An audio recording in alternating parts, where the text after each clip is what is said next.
পাওয়ারটা চেক করতে পারছো কেমন পাওয়ার দিচ্ছে। নর্মালি আমরা ট্রাফিকে একটু পাওয়ার লাগে, ট্রাফিকে এদিক ওদিক টানতে একটু পাওয়ার লাগে, সেটা চেক করতে হচ্ছে কেমন পাওয়ার ছাড়ছে মোটর। আমি একবার বলে রাখি, মোটর এটা কিন্তু চাকাতে আছে মোটর।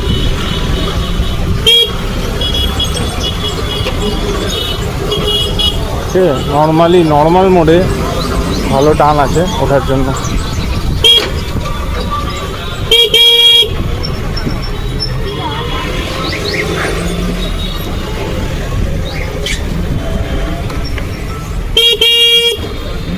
কি করছে আর